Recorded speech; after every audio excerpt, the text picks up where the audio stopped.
آج کی شخصیت پروگرام کے ساتھ میں ہوں حافظ محمود اقبال اور میں ہوں شوکت آوان۔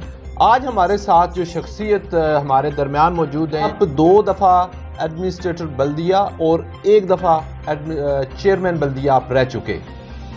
مسلم لیگ نون کے ساتھ بڑا گہرا تعلق تھا، بڑی پرانی رفاقت تھی۔ آج ہم مرزا اجمل صاحب سے بات چیت کریں گے اور انہوں نے ساتھ ساتھ ایک دھماکہ بھی کر دیا ہے۔ مرزا صاحب، دھماکہ ہو گیا؟ جی ہو گیا جی۔ سب سے پہلے آپ کا شکریہ کہ آپ یہاں تشریف لائے اور ہمیں بھی اپنی بات کرنے کا آپ نے موقع فراہم کیا۔ تو دھماکے سے بڑے اور بھی دھماکے ابھی ہونے باقی ہیں۔ لگتا آپ خود کچھ بمبار بن چکے ہیں۔ اصل میں ستایا ہی اتنا گیا ہے کہ ابھی اس کے علاوہ کوئی چارہ نہیں تھا۔ مرزا صاحب، ہم نے تو سنا ہے جی کوئی آپ کے ساتھ ڈیل ہوئی ہے کہ جناب مرزا صاحب نے یہ کہا کہ چودھری صاحب مینو ایڈمنسٹریٹر بنانا جے تا میں پی ٹی آئی بھی آنا ہے۔ نہیں، ایسی کوئی بات نہیں۔ میں غیر مشروع طور پر گیا۔ میں نے جب مسلم لیگ نون کے دور میں ایڈمنسٹریٹر بنا تو میں واحد بندہ تھا جس نے چودھری طارق فاروق صاحب کو کہا تھا کہ میں نے ایڈمنسٹریٹر نہیں بنا، اب کسی کو بنا دیں۔ ٹھیک ہے، تو ہم تو گھر سو رہے تھے تو ہمیں پتہ چلا کہ جی آپ تو ایڈمنسٹریٹر بن گئے۔ تو کوئی آپ نے وہ واسکٹ وغیرہ شیروانی؟ یہ کچھ نہیں، میں نے پہلے بھی میرے ساتھ ایسے ہی ہوا ہے۔ اچھا، یہ جو اب معاملہ ہوا اتنی پرانی رفاقت، آپ نے چودھری طارق فاروق کو چھوڑا ہے یا نون لیگ کو چھوڑا ہے؟ اور یہ کیا تھا؟ کوئی ذاتی رنجش تھی یا سیاسی رنجش تھی یا کوئی آپ کو جو آپ کی کوئی ڈیمانڈ تھی وہ نہیں پوری ہو پائی؟ کیا مسئلہ، اصل وجہ کیا تھی؟ دیکھیں اب صاحب، گزارش یہ ہے کہ میں چودھری طارق صاحب کے ساتھ 30 سال سے میں جو آخری پیریڈ یہ جو گزرا ہے، اس میں طارق صاحب نے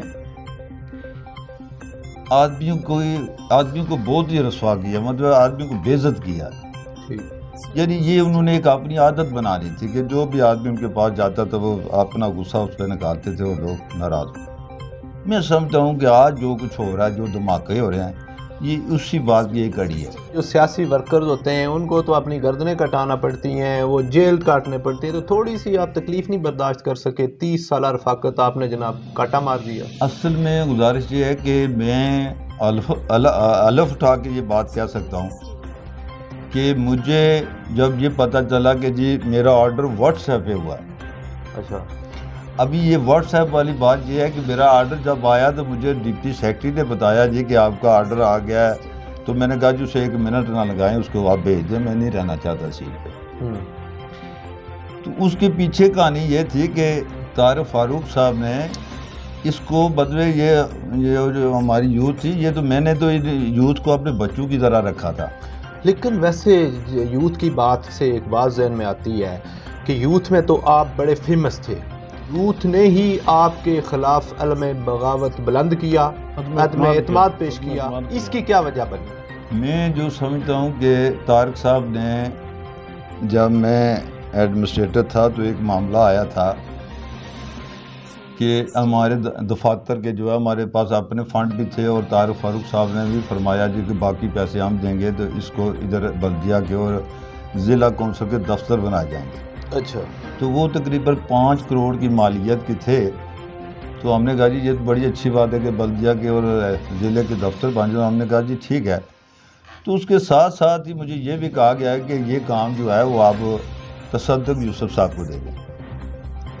تو میں نے کہا جی کہ یہ اتنی بڑا کام ہے تو میں اسے کیسے دے سکتا ہوں۔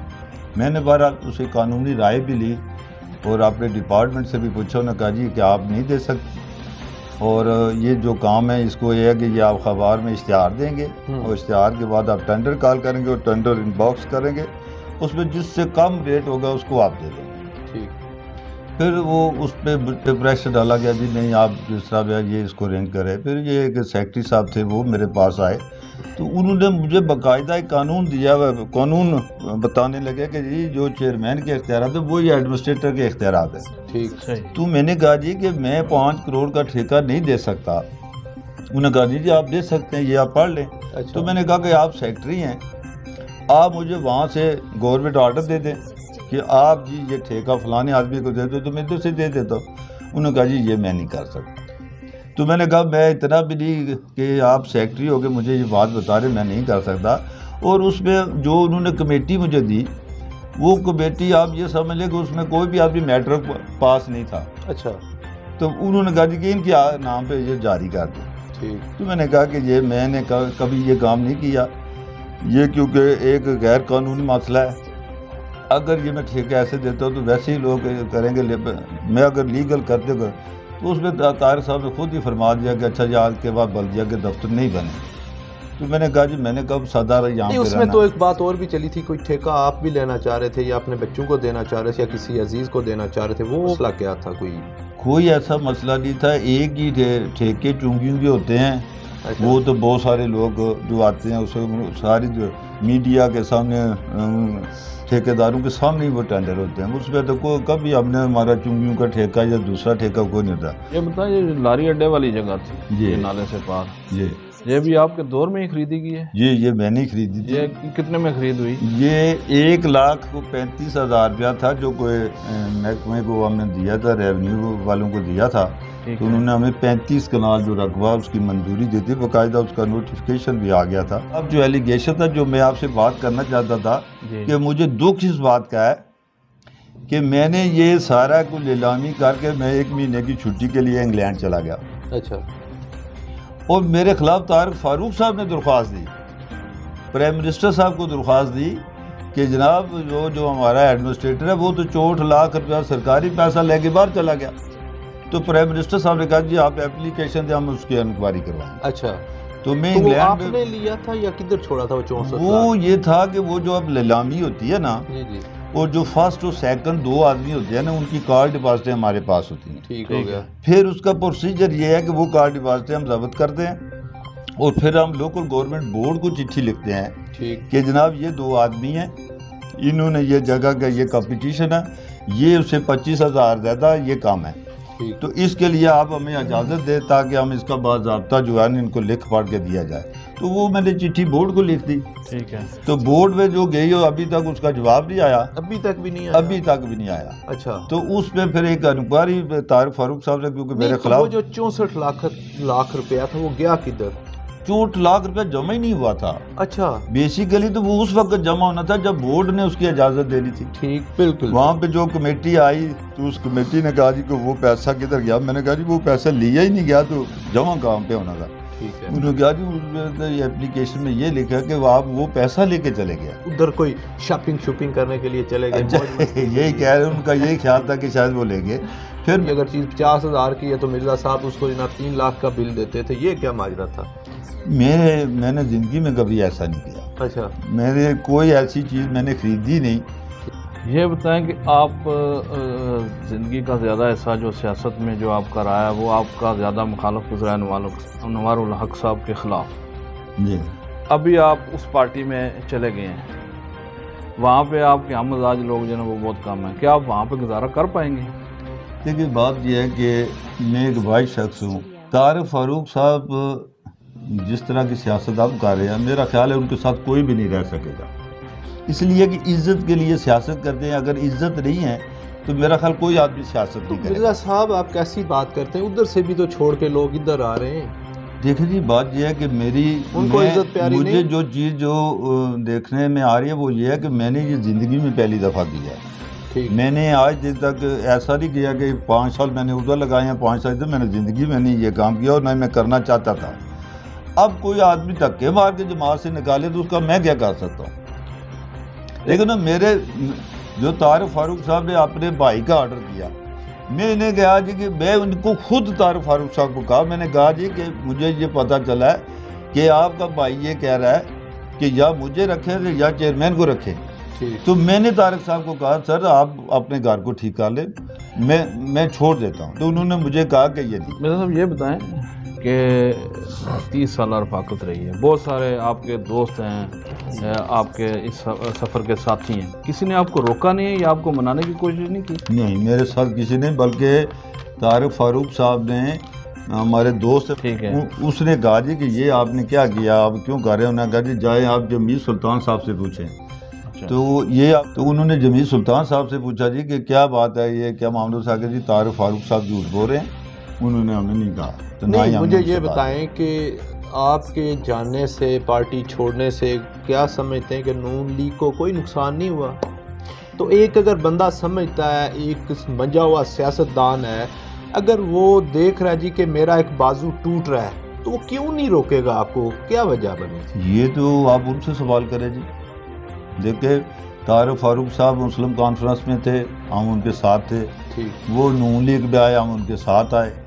اب نون لیگ میں ہی ہیں تو اس کے بعد یہ سوال آپ ان سے پوچھیں کہ آپ نے مرزا عزت صاحب کے کون سی ایسی بات تھی جس سے آپ نے یہ سارا کچھ اتنا بڑا کیا. ٹھیک، تو کہیں یہ سیاسی طور پہ آپ کمزور تو نہیں ہو گئے، یا آپ کا ووٹ میں سنا آپ کے پاس ٹوٹل 50 ووٹ ہے، چاہے 50 ووٹ آپ نون لیگ کو دیں یا پی ٹی آئی کو دیں، پی ٹی آئی کو آپ کے 50 ووٹ سے کوئی فرق نہیں پڑتا اور نون لیگ آپ کے 50 ووٹ سے ہار نہیں سکتی. دیکھیں یہ کل پرسوں ریلی تھی نا، جو وہ میرے پاس تھے وہ میں لے کے سڑک پہ آ گیا ہوں. ٹھیک ہے، اگر اور کسی کو اعتراض ہے تو وہ دیکھ لے، میں یہ تو نہیں کہہ سکتا. لیکن وہ بندے ڈیرے سے آئے اور آپ کو لے کے گئے، کیا یہ چیز مناسب نہیں تھی کہ جو جس پارٹی میں آپ جا رہے ہیں وہ لوگ پہلے آپ کے پاس آتے، آپ کے گھر میں آ کے جلسہ کرتے، اپنی پاور شو کرتے، پھر آپ کو ڈولی میں بٹھا کے لے جاتے؟ بات یہ ہے کہ اب چونکہ شیڈول اناؤنس ہو گئے تھے، چانس نہیں تھے، تو میں تو سچی بات ہے کہ جو میں نے سیاست کی ہے 30 سال، میرا تو اب دل ہی نہیں کرتا کہ میں سیاست میں حصہ لوں. اس کی وجہ یہ تھی کہ دیگ میں چاول کا ایک دانہ اٹھا لینا آپ، ساری تو آپ پوری دیگ کا ڈسیزن کر سکتے ہیں. ٹھیک ہو گیا. میں 30 سال اس آدمی کے ساتھ رہا ہوں، وہ نہیں فیصلہ کر سکتا تو اس میں میرا تو کوئی قصور نہیں. ابھی پھر اگر آپ کے ساتھ ادھر بھی یہی جس طرح آپ جو گلے کر رہے ہیں، ادھر بھی آپ کے ساتھ اگر یہی حال ہوا، ادھر کے لیے تو مشہور ہے کہ طارق فاروق جتنا لاڈ پیار دیندہ ہے ادھر مکھی بھی نہیں سہندے منہ تے. طارق فاروق صاحب نے جن کو لاڈ دیا ان کو پتا ہوگا. صاحب کے خلاف ریئیکشن ہے کہ طارق فاروق صاحب کی رہائش پہ اور طارق فاروق صاحب کے دفتر میں جتنے لوگوں کو میں نے رسوا ہوتے دیکھا، اور وہ لوگ کبھی بھی طارق فاروق کا ساتھ نہیں دے. دیکھو عزت سے آگے کسی کی رسوا کرنے میں مرزا اجمل کا بھی یاد ہے، یوتھ کے جو لوگ تھے یا جو جب آپ بلدیہ کے ایڈمنسٹریٹر تھے تو لوگ آپ کے آفس جاتے تھے، آپ ان سے سیدھے منہ بات نہیں کرتے تھے، رویہ آپ سخت رکھتے تھے. جا رہا نا رویہ رہتا تھا. میں آپ سے گزارش کروں کہ مجھے طارق فاروق صاحب نے یہ کہا کہ آپ نے ساجد نامی ایک لڑکا ہے، آپ نے اس کو بے عزت کر کے اور گالی نکال کے دفتر سے نکالا. تو میں نے ان کو کہا جی کہ میں تو سوچ بھی نہیں سکتا کہ میں ایسی کوئی بات آج دن تک میں نے نہیں کی. اگر آپ کو یہ ہے تو ساجد صاحب کو بلا لیں، ساجد صاحب آ جائیں میرے سامنے. اگر وہ کہیں کہ میں مرزا صاحب کو اس کے بعد ملا ہوں بھی آؤں تو میں پھر مان لوں گا جی، میں ان سے معافی بھی مانگ لیتا سب کچھ. لیکن وہ